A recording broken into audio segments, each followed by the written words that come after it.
నమస్తే ఆర్బీసీ ఆధ్యాత్మిక ప్రేక్షకులకి స్వాగతం. ఈ నెలలోనే ఆల్రెడీ సెప్టెంబర్ 7న చంద్రగ్రహణం చూసాం. అయితే 21న సెప్టెంబర్ నెలలో మళ్ళీ సూర్యగ్రహణం ఉంది అని అంటూ ఉన్నారు. దీనికి సంబంధించి అనేక సందేహాలు ఉన్నాయి కదా. అసలు ఈ సూర్యగ్రహణ ప్రభావం భారతదేశం మీద ఉంటుందా? ఆచరించాల్సిన విధి విధానాలు ఏంటి? దీని గురించి ఉండే మన సందేహాలన్నీ నివృత్తి చేసుకుందాం. ప్రస్తుతం మనతో పాటు ప్రముఖ ఆధ్యాత్మికవేత్త నందిబట్ల శ్రీహరి శర్మ గారు ఉన్నారు. వారితో మాట్లాడి తెలుసుకుందాం. నమస్కారం అండి. వాగర్థావివ సంపృక్తౌ వాగర్థ ప్రతిపత్తయే జగతః పితరౌ వందే పార్వతీ పరమేశ్వరౌ. ఆదిత్యాయ చ సోమాయ మంగళాయ బుధాయ చ గురు శుక్ర శనిభ్యశ్చ రాహవే కేతవే నమః. శృంగేరి జగద్గురు పీఠాధిపతులకి, కంచి పీఠాధిపతులకి నమస్కారములు తెలియజేసుకుంటూ కార్యక్రమాన్ని ప్రారంభిద్దాం. గురుగారు, అయితే సెప్టెంబర్ 7న ఇందాక నేను ఇంట్రోలో చెప్పినట్టుగా చంద్రగ్రహణం చూసాము. దాని ప్రభావం ఎలా ఉండింది, ఏంటి, ఆచరించాల్సిన విధి విధానాలు ఇవన్నీ పాటించేసాం. కానీ మళ్ళీ ఇమ్మీడియట్గా 21వ తారీఖున సూర్యగ్రహణం ఉంది అని అంటూ ఉన్నారు. అయితే అందరు కూడా భయభ్రాంతులు అవుతూ ఉన్నారు. మళ్ళీ సూర్యగ్రహణం పగలపూట వస్తుంది, అదంటే ఎలాగో గడిచిపోయింది. మరి మేము ఏం విధి విధానాలు ఆచరించాలి? ఆ రోజున పగలైంది కదా, మన భారతదేశం మీద అసలు ప్రభావం ఉంటుందా ఏంటి అనే పూర్తి వివరాలు తెలియజేయండి. వీక్షించేటువంటి ఆర్బీసీ డివోషనల్ ప్రేక్షకులకి సంబంధించి క్లారిటీ ఇవ్వదలుచుకున్నామమ్మా. ఈ సెప్టెంబర్ 21వ తారీఖు రోజున ఏర్పడేటువంటి సూర్యగ్రహణం మన భారతదేశంలో కనిపించదు. భారతదేశంలోనే కాదు, America, UK, London, United Arab Emirates ఇలాంటి దేశాల్లో ఎక్కడా కనిపించదు. కాబట్టి కనిపించినటువంటి ప్రాంతంలో ఆచారాలు, నియమాలు పాటించాల్సినటువంటి పని లేదు. అయితే ఎక్కడ కనిపిస్తుంది అని అంటే Australia, New Zealand, Fiji, America, Antarctica వంటి ఖండాలలో, పసిఫిక్ తీర ప్రాంతాలలో మాత్రమే పాక్షికంగా కనిపిస్తుంది. కాబట్టి ఆదివారం నాడు ఏర్పడుతుంది. కాబట్టి చూడామని నామక పాక్షిక సూర్యగ్రహణం అనేటువంటిది ఉన్నది. కాబట్టి ఆ చెప్పిన దేశాలలోనే తప్ప మరెక్కడా కూడా మన భారతీయులున్నా పాటించాల్సిన పని లేదు. ఆచార నియమాలు అన్నాం కాబట్టి ఆచార నియమాలు అంటే పట్టు విడుపు స్నానము, గర్భవతులు చూడకూడదు, ఆహారం భుజించకూడదు, పూజా మందిరము ఇవన్నీ కూడా శుభ్రం చేసుకోవాలి, ఇల్లు శుభ్రం చేసుకోవాలి, ఇవన్నీ ఆచార నియమాలు. కానీ సూర్యగ్రహణం ఏర్పడుతున్నటువంటి సందర్భంగా విశ్వంలో ఏర్పడుతున్నటువంటిది, ఈ విశ్వంలో కూడా మనము ఒక భాగం కాబట్టి సంబంధించినటువంటి ఏ రాశిలో ఏర్పడుతుందో ఆ రాశిని బేస్ చేసుకొని కొన్ని రాశుల్లో ఉన్నటువంటి వాళ్ళకి కొంతమందికి మంచి, కొంతమందికి చెడు అనేటువంటిది జరుగుతుంది. అంటే మరి భారతదేశంలో కనిపించినప్పుడు మరి మనకు ఆ ప్రభావం ఉంటుందంటారా? ఇదే ప్రశ్న చాలామందికి ఉంటుందమ్మా. మన భారతదేశంలో కనిపించదు కాబట్టి పాటించాల్సిన పని లేదని అంటూ ఉంటుంటారు. పాటించడం అంటే ఏంటి? ఇంతకుముందు చెప్పినట్టుగా స్నానం ఆచరించడం, పట్టు విడుపు, గర్భవతులు ఆహారాన్ని భుజించకపోవడము ఇలాంటివి. కానీ ఇక్కడ ప్రేక్షకులు కూడా గుర్తుపెట్టుకోవాల్సినటువంటిది ఏంటంటే ఇది అంతరిక్షంలో జరిగేటువంటి ఒక అద్భుతమైనటువంటి ప్రక్రియ. అంటే ఏంటి? అప్పటి వరకు పండు వెన్నెలగా ఉన్నటువంటి వెన్నెలని కురిపించే చంద్రుడు కొంతసేపు అంతర్ధానం అవుతాడు.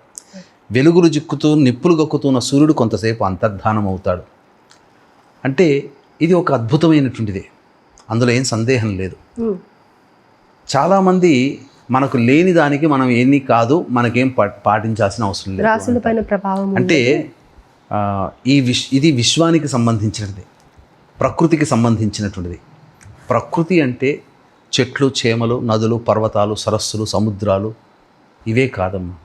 జీవజాలం కూడా ప్రకృతిలో భాగమే కదా. మనమేమీ పైనుంచి ఊడపడలేదు, మనం కూడా ప్రకృతిలో భాగమే, మనం కూడా జీవజాలమే. కాబట్టి ఇదంతా కూడా ప్రకృతి పరంగా వచ్చేది, ప్రకృతిలో మనము భాగమే. కాబట్టి మనమందరి మీద కూడా ఈ ప్రభావం ఉంటుంది. దీన్ని సరిగ్గా అర్థం చేసుకోలేక ఇబ్బంది పడుతున్నారు పాపం ప్రేక్షకులు. వీటికి సంబంధించినటువంటి వివరాలు ఇచ్చినప్పటికీ కూడా మనకు కనిపించట్లేదు కాబట్టి మనకు సంబంధం లేదు అని అంటారు. అంటే కనిపించే చోట ఒక్కొక్క చోట భారతదేశానికి ఒక సూర్యుడు చంద్రుడు, అమెరికా సూర్యుడు చంద్రుడు, దుబాయ్ వాళ్ళకి ఒక సూర్యుడు చంద్రుడు ఉన్నాడా? లేవు. మొత్తం భూమండలానికంతా ఒకటే సూర్యుడు, భూమండలానికంతా ఒకటే చంద్రుడు. కాబట్టి ఆ చంద్రుడు కొంతసేపు అంతర్ధానం, సూర్యుడు అంతర్ధానం అవుతాడు. కాబట్టి ఈ యొక్క భూమండలానికి అంతటికీ ఒకే సూర్యుడు, ఒకే చంద్రుడు. కాబట్టి ఆ సూర్యచంద్రులకి గ్రహణం ఏర్పడుతున్నప్పుడు ఆ సూర్యచంద్రులు గ్రహణం ఏ రాశిలో ఏర్పడుతుందో ఆ రాశిని బేస్ చేసుకొని కొన్ని రాశుల వారికి శుభ ఫలితాలు, కొన్ని రాష్ట్రాల వారికి అశుభ ఫలితాలు అనేటువంటివి ఏర్పడతాయి. ఇప్పుడు మనకు చంద్రగ్రహణం సెప్టెంబర్ 7న ఏర్పడింది. అది పూర్వభాద్ర శతభిష నక్షత్రం కుంభరాశిలో ఏర్పడింది. తదనంతరం వెనువెంటనే 21వ తారీఖు రోజున ఏర్పడేటువంటి సూర్యగ్రహణం ఇది ఉత్తరా నక్షత్రంలో ఏర్పడుతుంది, కన్యా రాశిలో. కాబట్టి సాధారణంగా పుబ్బ, ఉత్తర, హస్త మరియు కన్యా రాశిలోని చిత్త ఉంది కాబట్టి చిత్త, ఈ నక్షత్ర సంజాతులు ఎవరు కూడా గ్రహణం కనిపించదు, కనీసం టీవీ మాధ్యమాల్లో కూడా ఆ గ్రహణాన్ని చూడకూడదు. అంత ప్రభావం ఉంటుంది, ఖచ్చితంగా ప్రభావం ఉంటుందమ్మా. తర్వాత అంటే ఇది వైజ్ఞానికంగా ఆలోచించాలి. ఇప్పుడు మీకు ఒక విషయం తెలియజేస్తాను. లాజికల్గా మనం ఎప్పుడు ఆలోచించాలి. సైన్స్ అందరూ నమ్ముతారు, వాస్తవం సైన్స్ను నమ్మాలి కూడా. అలా అని మూఢనమ్మకాల్లో మనం ఏం నెట్టేయట్లేదు. ఇప్పుడు మన తండ్రి ఉన్నాడు, జాబ్ చేస్తున్నాడు, లేదా మనమే జాబ్ చేస్తాం, మీరు జాబ్ చేస్తున్నారు. ఇంట్లో మీ పాత్ర ఒక తల్లిగా మీకుంటుంది, జాబ్ చేసే చోట ఒక ఉద్యోగిగా మీకు పాత్ర ఉంటుంది. మీకు కొంత అనారోగ్యం చేస్తుంది, 2 పాత్రలకి మీరు ఎగనామం పెట్టరు కదా. ఖచ్చితంగా తల్లి పాత్రకి కొంత దూరంగా ఉండి ఇంట్లో పనులు చేయకపోయినా నిర్వర్తించాల్సిన బాధ్యత ఉద్యోగానికి ఉన్నప్పుడు మీరు వెళ్ళి చేస్తారు కదా, అనారోగ్యమైనా కానీ. అదే పాత్ర సూర్యచంద్రులు పోషిస్తున్నారు. ఒక చోట కనబడట్లేదు గ్రహణం, కానీ ఇంకో చోట ఆ ప్రభావం ఉంటుంది. ఒకే వ్యక్తి అనేక ప్రాంతాలలో ఉన్నప్పుడు సంబంధించి ఒకే వ్యక్తి అనేక భిన్నమైనటువంటి పనులు చేయాల్సి వచ్చినప్పుడు ఏదైనా ఒక దానికి న్యాయం చేయాలి. అలాగే ఈ సంబంధించినటువంటి గ్రహణ ప్రభావం కూడా అలాంటిదేనమ్మా.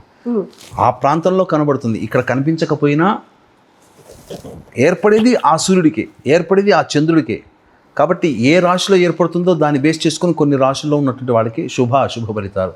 ఇక్కడ శుభము అశుభం అంటే భయపడాల్సింది కూడా ఏం లేదమ్మా. చాలామంది ఏదో రెగరస్గా ఫీల్ అయిపోతారు, చాలా మనసు మీద తెచ్చేసుకుంటారు. ఓగా అసలు ప్రపంచం అంతా అల్లకల్లోలం అయిపోతుంది అన్నట్టుగా ఉంటారు. ఏం జరుగుతుందనంటే, ఉదాహరణకి వ్యాపారం చేసేవాడు ఉన్నాడు, 10 రూపాయలు నష్టం వచ్చే బదులు 100 రూపాయలు నష్టం రావచ్చు. 100 రూపాయలు లాభం వచ్చే చోట బాగుంటుంది అన్న వాడికి 1000 రూపాయలు రావచ్చు. లేదా ప్రయత్నాలు చేస్తున్నాడు, 2 ప్రయత్నాలు 3వ ప్రయత్నాలు అవ్వాల్సింది 5వ ప్రయత్నంకు అవుతుండవచ్చు. లేదు మంచిగా ఉన్నదని చెప్పినటువంటి వాళ్ళకి మొదటి ప్రయత్నంలోనే వాళ్ళకి విజయం రావచ్చు. ఇప్పటి వరకు కొంతమందికి అనుకున్న పనులు విత్హెల్డ్ అంటే ఆగిపోవచ్చు. ఇలా మనకు అశుభాలు శుభాలు అంటే ఇలా చూసుకోవాలి తప్ప జీవితం పెనం ముంచి నిప్పులో పడినట్టు అలా ఏం జరగదమ్మా.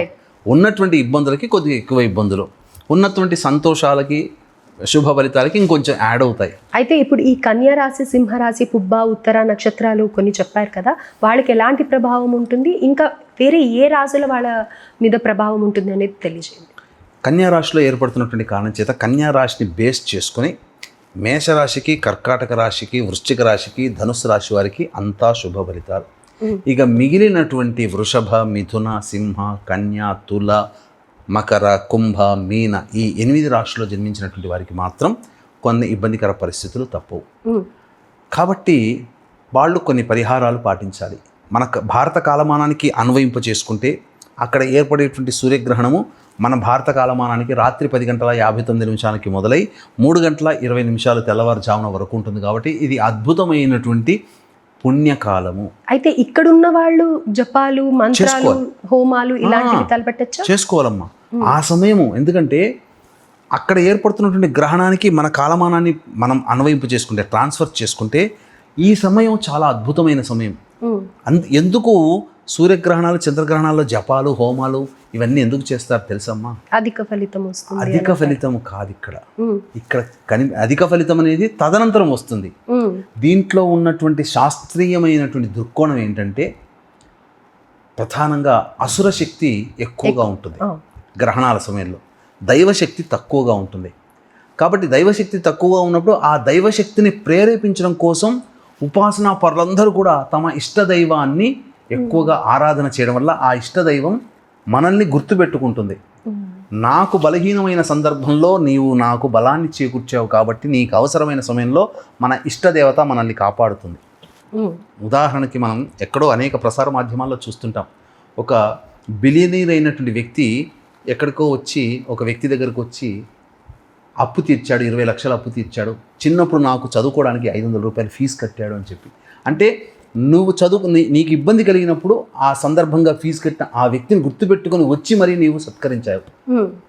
అలాగే దైవశక్తిని కోల్పోయిన సందర్భంలో ఆ దైవానికి నీవు బలం చేకూర్చినప్పుడు తప్పకుండా నీకు ఆ దైవం భవిష్యత్తులో ఉత్తమ ఫలితాన్ని ఇస్తుంది, అధిక ఫలితాన్ని ఇస్తుంది.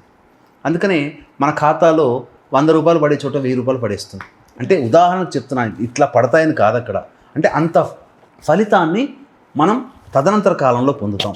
అంతే విధంగా అశుభ ఫలితాన్ని చెప్పినటువంటి ఈ వృషభ, మిథున, సింహ, కన్య, తుల, మకర, కుంభ, మీన రాశిలో జన్మించిన వారు కూడా ఉంటారు. కాబట్టి అటువంటి వాళ్ళు తప్పకుండా ఆ చెప్పినటువంటి 10:59 నుంచి 3:23 వరకు ఇష్టదేవత ఆరాధన, శివ, విష్ణు, లలిత సహస్రనామ పారాయణం చేస్తే చాలా మంచిది. తదనంతరం 22వ తారీఖు రోజున ఏవైనా కానీ సూర్యబింబము, అలాగే సర్పబింబము, మట్టి పాత్రలో ఆవు నేతిని నింపి ఆ బింబాలు వేసి తన ముఖాన్ని చూసి ఎవరికైనా కానీ బ్రాహ్మడికి దక్షిణ విధంగా ఇవ్వడం, లేదా ఎవరు తీసుకోకపోతే ఆ ముఖాన్ని చూసినటువంటి ఆజ్య బింబ పాత్ర ఏదైతే ఉందో అది దేవాలయంలో ధ్వజస్తంభం దగ్గర కానీ రావి చెట్టు దగ్గర కానీ ఒత్తివేసి దీపారాధన చేసి వెనక్కి తిరిగి చూడకుండా ఇంటికి వచ్చి కాళ్ళు కడుక్కొని ఇంట్లోకి వెళ్ళిపోతే చాలమ్మ ఆ దోషం తొలగిపోతుంది. ఇంకా ధాన్యాలలో మరి చంద్రుడికి సంబంధించి బియ్యం ఇచ్చాము మన చంద్రగ్రహణం, మరి సూర్యగ్రహణానికి సంబంధించి కేతుగ్రస్త సూర్యగ్రహణం కాబట్టి ఉలవలు, గోధుమలు, అలాగే కుజుడు కూడా ఉన్నటువంటి సందర్భం కాబట్టి కందులు కూడా దానం ఇవ్వచ్చు. ఇలా చేసుకోవచ్చు. దీన్ని చేసుకోలేని వాళ్ళు చాలామంది ఉంటారు కాబట్టి దీన్ని దృష్టిలో పెట్టుకొని మన పీఠం ఆధ్వర్యంలో 22వ తారీఖు రోజున ఈ కేతుగ్రస్త సూర్యగ్రహణ దోష నివారణ పూజలు, హోమాలు అనేటివి 22వ తారీఖు రోజున సాయంకాలం చేయడం జరుగుతుంది. అవకాశం ఉన్నవాళ్ళు కార్యక్రమ తదనంతరం కాంటాక్ట్ చేసి పూర్తి వివరాలు తెలుసుకోవచ్చు. ఆ కార్యక్రమంలో గోత్రనామాలు నమోదు చేసుకోవచ్చు. అలాగేనండి. అయితే సూర్యగ్రహణం మనకి భారతదేశంలో కనిపించినప్పటికీ మనం ఆచరించాల్సింది అయితే దానాలు ఇవ్వాలి. అలాగే రాత్రి జపాలు, మంత్రాలు, హోమాలు ఎవరైతే ఆచరించాలనుకుంటారో వాళ్ళు యథావిధిగా ఆచరించవచ్చు. అలాగే స్నానం కూడా, పట్టు విడుపు స్నానాలు కూడా చేయాలి. అవసరం లేదు, మనకు కనిపించదు కాబట్టి అవసరం లేదు. కాబట్టి చాలామంది ఇక్కడ ఏంటంటే ఈ గ్రహణాలన్నీ కూడాను మనకు లేదు కాబట్టి మనం ఎందుకు పాటించాలి, మనకేం లేదు కదా, మనకేం తగలదు కదా అని అంటారు. విక్టిమ్ మన భారతదేశం అమ్మ. గత ఫాల్గుణ మాసంలో మార్చి 14న చంద్రగ్రహణం, 29వ తారీఖున సూర్యగ్రహణం ఏర్పడింది. ఇది మన భారతదేశంలో కనిపించలేదు, అమెరికా లాంటి ప్రాంతాల్లో కనిపించింది. కానీ తదనంతర పరిణామాల క్రమంలో ఏరోప్లేన్ యాక్సిడెంట్ అయిపోయి 283 మంది, పెహల్గాం దాడి మన భారతదేశంలో వచ్చింది. మన భారతదేశంలో కనిపించలేదు, కానీ మన భారతదేశం విక్టిమ్ ఎలా అయింది అంటే దీని ప్రభావం ప్రపంచవ్యాప్తంగా ఉంటుంది అని చెప్పడానికి సూచన, సంకేతం. అయితే ఇప్పుడు మరి ఈ గ్రహణం వల్ల ప్రపంచవ్యాప్తంగా ఏమన్నా ఇలాంటి ఆటంకాలు కానీ లేకపోతే విపత్తులు కానీ వచ్చే ప్రమాదం ఉంది అని అంటారా? ఇంతకుముందు చెప్పినట్టుగానే ఒకే నెలలో 2 గ్రహణాలు కనుక సంభవించినప్పుడు శాస్త్రం ఏం చెబుతుందంటే తదనంతర పరిణామాల్లో కొన్ని విపత్తులు వస్తాయని చెబుతాయి. అంటే మీరు గమనించుకుంటేనమ్మా, గ్రహణాలు మాట్లాడతాయి, గ్రహణాలు విషయాలు చెబుతాయి. చాలామంది అనుకుంటుంటారు గ్రహణాలు రావడం వల్ల సమస్యలు వస్తున్నాయని అనుకుంటారు. తప్పది. సమస్యలు వస్తున్నాయని గ్రహణాలు తెలియజేస్తాయి, సంకేతాలు. అందుకనే మీకు ఇంతకుముందు చెప్పినట్టుగా మార్చిలో, ఈ సంవత్సరమే మార్చిలో ఏర్పడినటువంటి సూర్యచంద్రగ్రహణ ప్రభావం అమెరికా, కెనడా లాంటి ప్రాంతాల్లో కనిపించింది. తదనంతర పరిణామాల్లో అనేక ప్రపంచవ్యాప్తంగా ఎవరైనా బాగున్నారా, సంతోషంగా ఉన్నారా మార్చి తర్వాత నుంచి? ఏదో ఒక విధమైనటువంటి ఆందోళన, అశాంతితో ఉన్నారు కదా. ఈ ఒకే నెలలో 2 గ్రహణాలు కనుక వస్తే, ఒకే నెల అంటే మనం పీల్చుకునే గ్రెగోరియన్ క్యాలెండర్ ప్రకారం జనవరి, ఫిబ్రవరి, మార్చి కాదమ్మా, మన తెలుగు మాసాల ప్రకారం చైత్రం, వైశాఖం, జ్యేష్టం, ఆషాఢం, ఇలా ఒకే నెలలో 2 గ్రహణాలు వచ్చినప్పుడు దీని తదనంతరం 4 నెలల కాలంలో ఖచ్చితముగా ప్రకృతి విపత్తులు వస్తాయి. అంటే భూకంపాలు కానీ, సునామీలు కానీ, తీవ్రవాద కార్యకలాపాలు కానీ, ఇలా ఏ విధంగానైనా కానీ సామూహికంగా అధిక శాతంలో మరణాలు అనేటివి సంభవిస్తాయి. ప్రజలు అన్రెస్ట్లో ఉంటారు. దీనికి సంకేతం ఇప్పుడే మొదలైపోయింది. నేపాల్ లాంటి ప్రాంతంలో జరిగినది ఏంటమ్మా, మొన్ననే చంద్రగ్రహణం అయిపోయింది, సూర్యగ్రహణం రాబోతుంది 21వ తారీఖు రోజున. కానీ ఈ మధ్య కాలంలోనే అన్రెస్ట్ పీపుల్ అనేటువంటిది నేపాల్లో పెరగడం వల్ల ప్రధానమంత్రి రాజీనామా చేయాల్సి వచ్చింది. ప్యారిస్లో రోడ్డుకెక్కారు జనాలు, అమెరికాలో రోడ్డుకెక్కుతున్నారు, అనేక ప్రాంతాలలో ప్రజాపాలకులకి వ్యతిరేకమైనటువంటి భావజాలంతో జనాలు అన్రెస్ట్లో ఉన్నారు. ఇది ఇంకా విపరీతమైనటువంటి దుష్పరిణామాలకి చోటు చేసుకోవచ్చు. పైగా మనం గమనించుకున్నట్లయితే దీనికి ప్రధానమైనటువంటి ఉదాహరణ కురుక్షేత్ర సంగ్రామం. వ్యాసుల వారు సెలవిచ్చారు ఈ సంబంధించినటువంటి యుద్ధ పర్వంలో. ఈ కురుక్షేత్ర సంగ్రామం జరగడానికంటే ముందు జ్యోతిష గణనల ప్రకారం 2 గ్రహణాలు వచ్చాయని తెలియచేశారు. ఆ తదనంతర కాలం వల్లనే కదా ప్రపంచంలో ద బిగ్గెస్ట్ వరల్డ్ వార్ అని చెప్పుకునేటువంటి మహాభారత యుద్ధం జరిగి కోట్ల మంది చనిపోవడం జరిగింది. నేను కూడా ఇటువంటి విషయంలో రీసెర్చ్ అనేటువంటిది కొంతకాలం అనగా 2-3 సంవత్సరాల క్రిందటే తయారు చేశానమ్మా. నా రీసెర్చ్లో ఒకే నెలలో 2 గ్రహణాలు సంభవించినప్పుడు ఆ గ్రహణాలు సంభవించినటువంటి తదనంతర రోజులలో ఖచ్చితంగా అనేక దుష్పరిణామాలు అనేటువంటి చోటు చేసుకున్నాయి. ఇప్పుడు నేను కొన్ని డేట్స్తో సహా గ్రహణాలు ఎప్పుడు వచ్చాయి ఒకే నెలలో, మళ్ళీ చెప్తున్నాను, తెలుగు మాసాలు, ఇంగ్లీష్ మాసాలు కాదు, ఒకే నెలలో 2 గ్రహణాలు రావడం వల్ల తదనంతర పరిణామాల్లో ఏ డేట్స్న ఏ రకమైనటువంటి విపత్తులు జరిగాయి, ఎంతమంది ఇబ్బంది కలిగిందనేటువంటిది మీకు గూగుల్లో దొరుకుతుంది, సెర్చ్ చేసుకోవచ్చు. ఇది ఓపెన్ సీక్రెట్.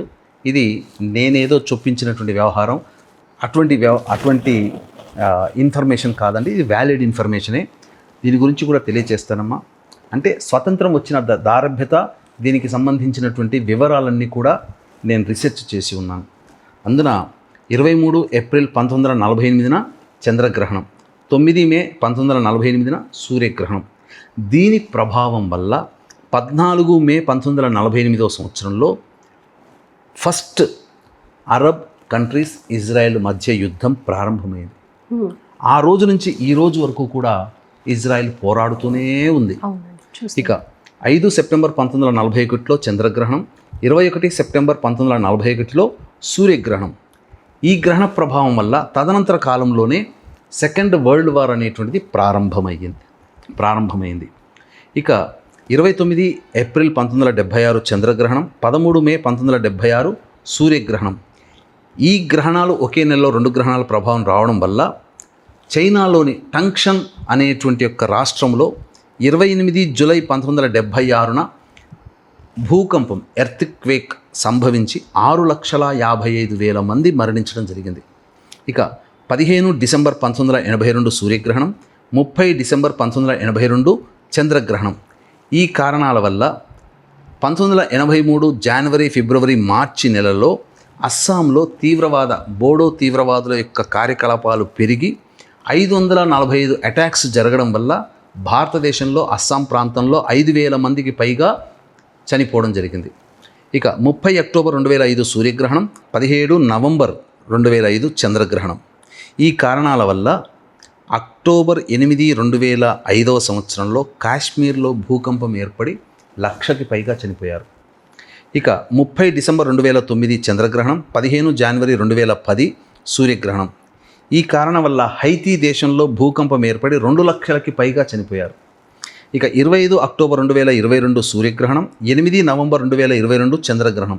ఈ కారణం వల్ల టర్కీ, సిరియాలో భూకంపం ఏర్పడి 50,000 మందికి పైగా చనిపోవడం జరిగింది. వెరీ రీసెంట్గా 14 మార్చి 2025 సంవత్సరంలో చంద్రగ్రహణం, 29 మార్చి 2025 సంవత్సరంలో సూర్యగ్రహణ ప్రభావం. ఈ గ్రహణ ప్రభావ తదనంతరం ప్రపంచవ్యాప్తంగా అనేకమైనటువంటి ఇబ్బందులు, వేల సంఖ్యలో మరణించడం జరిగింది. ఇంకా చెప్పాలంటే ఈ భాద్రపద మాసంలో 2025 సంవత్సరం 7 సెప్టెంబర్ నాడు ఏర్పడిన చంద్రగ్రహణం తదనంతర పరిణామాల క్రమంలో ఆఫ్ఘనిస్తాన్లో భూకంపం ఏర్పడి 2,000కి పైగా చనిపోయారు. అఫీషియల్ 2,000, అన్అఫీషియల్ ఇంకెంతనో. ఇలా చెప్పుకుంటూ పోతుంటే మొన్నటికి మొన్న కూడా ఇండోనేషియాలో జరిగింది ఏందమ్మా ఈ గ్రహణాలు. ఏది మార్చి తర్వాతనే కదా ఇండోనేషియాలో భూకంపం ఏర్పడింది, వెరీ రీసెంట్ కదా. మరి సంబంధించినటువంటి మయన్మార్, ఇండోనేషియాలో ఏర్పడి 10,000కి పైగా చనిపోయారే. అదే ప్రభావం భవిష్యత్తులో రాబోతుంది. అందున భాద్రపద మాసంలో ఒకే నెలలో ఏర్పడుతున్నటువంటి గ్రహణ ప్రభావాల వలన వృద్ధ పరాశర సంహితకి సంబంధించినటువంటి గ్రంథంలో వేద పండితులు సంతోష్ కుమార్ శాస్త్రి గారు, ఋగ్వేద వేద పండితులు సంతోష్ కుమార్ శాస్త్రి గారు సెలవిచ్చారు. ప్రకారము చూసుకున్నట్లయితే హైందవేతరుల యొక్క శక్తి ఉన్నటువంటి దేశాలలో ఆ శక్తి సన్నగిల్లుతుంది. అంటే భారతదేశం పైన ఎక్కువ ప్రభావం ఉండదు, కానీ ఇతర దేశాల్లో అయితే చూస్తాం. ఖచ్చితం, మీరు అన్నమాట వాస్తవం. సనాతన ధర్మాన్ని పాటించేటువంటి దేశంలో ప్రభావం ఉండదు. సనాతన ధర్మాన్ని పాటించని హైందవ ధర్మాన్ని విమర్శించి ధర్మాన్ని నాశనం చేయాలనుకునేటువంటి పని కంకణం కట్టుకున్న దేశాలలో వాటికి సంబంధించినటువంటి దారుణాలు జరగబోతాయి. దీనికి సంకేతం ఇజ్రాయెల్ 2000 కిలోమీటర్లకు పైగా క్షిపణులను మోసుకొని వెళ్ళి యుఏఈ సంబంధించినటువంటి నగరం రాజధాని దోహాలో మిసైల్స్ దాడి చేసి వచ్చింది. ఇప్పుడు పరిణామాలు అవే కదా. కాబట్టి ఈ గ్రహణాలు మాట్లాడతాయి. గ్రహణాలని తక్కువగా అంచనా వేయకూడదు, తప్పుగా అసలు అంచనా వేయకూడదు, అంతకంటే మించి తక్కువగా అంచనా వేయకూడదు. ఖచ్చితంగా మానవాళికి సంబంధించినటువంటి ప్రకృతి విపత్తులు, జీవజాలం మనం కాబట్టి మన మీద ప్రభావం అనేటువంటిది కొంత తక్కువగా ఉన్న ప్రకృతి విపత్తుల రూపంలో మానవాళిని కబలించేటువంటి దుస్సంఘటనలు అనేటువంటివి భవిష్యత్తులో రాబో 4 నెలల కాలంలో మనం చూడబోతున్నాం. భవిష్యత్తులో 2029 నుంచి మొదలుకొని 2040 వరకు ఉండేటువంటి ప్రాంతంలో ఆ పుష్కర కాలంలో భూమండలంలో సమస్త విపత్తులు సంభవించి 1/3 వంతు జనం నష్టపోవడం జరుగుతుంది. ఆ ఏర్పడే క్రమానికి 2028 నుంచి ప్రారంభమయ్యే క్రమానికి ఇక ఈ 2025 నుంచి నాంది అనేటువంటిది ఈ గ్రహణాల రూపంలోనే మనం చూడబోతున్నామని చెప్పవచ్చు. అలాగే అండి, సూర్యగ్రహణం గురించి సవివరంగా తెలియజేశారు. ధన్యవాదాలు. సర్వం శ్రీ ఉమామహేశ్వర పరబ్రహ్మార్పణమస్తు.